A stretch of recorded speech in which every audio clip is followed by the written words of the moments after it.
The next afternoon, the Bulls faced the Crusaders in the second semi. For one home player in particular, it was an experience to savour. It will mean a lot to South African rugby, and especially to the Bulls, being the franchise winning it twice, but also taking some good confidence into the Lions tour. I think like we did in 2007 into the World Cup with the Bulls and the Sharks. And Spies was expecting to play a major part for South Africa at that World Cup after making a huge impact at the start of his international career with several man-of-the-match performances. But just 9 days after being selected by Jake White for the World Cup squad, blood clots were found in his lungs and he had to withdraw from selection. For a while, it seemed Spies would never play the game again because his father, a former Northern Transvaal winger, had died in 2004 at the age of just 51, and doctors were worried about the possibility of a hereditary condition.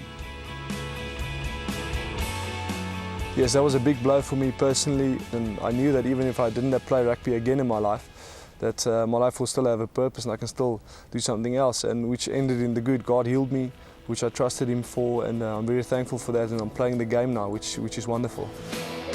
Spies got back into training with a vengeance and is now playing better than ever. He's an awesome physical specimen, weighing 111 kilos, standing nearly 2 meters tall, yet able to run the 100 meters in 10.7 seconds. The enforced break from rugby has given the 23-year-old newfound maturity. He also got married last December to Joanne. After the setbacks of 2007, life is back on track.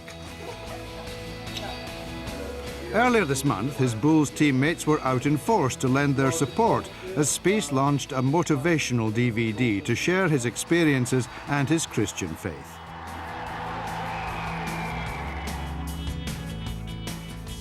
It's just something I share from my personal views, setbacks I've had in my life and things I had to conquer, and just to give hope to young people out there and old people, you know, how to bring up your children and how just to, when you're a young person, make choices that will benefit your life for the good. Spies knows that injury can spoil any athlete's dreams, so he now takes a day-to-day approach to achieving his goals. But that doesn't mean he lacks ambition, far from it.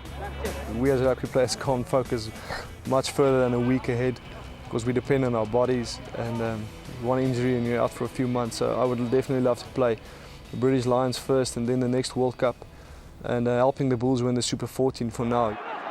And Spies was inspired early on against the Crusaders, gaining hard yards and enabling the Bulls to set up a platform from which to attack. Brian Habana sliced through a gap in the Kiwi defence to score the game's opening try.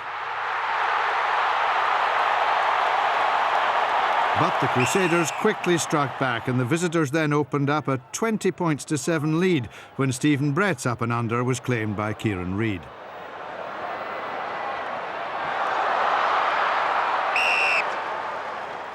The Bulls refused to panic. After flanker Dion Stegman had crossed the gain line, they moved the ball quickly to the blind side for Akona Ndungane to sprint over.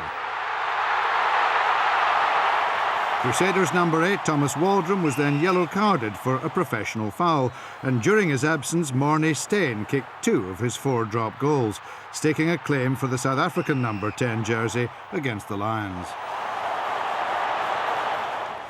Then the capacity crowd at Loftus Versfeld witnessed one of the tries of the season, as Spies beat the Crusaders' defence on his own. It was an early warning sign for the Lions, and the perfect demonstration of the strength and speed that make him such a remarkable athlete. The Bulls ran out 36-23 winners and will be back at Loftus to face the Chiefs in the final on Saturday.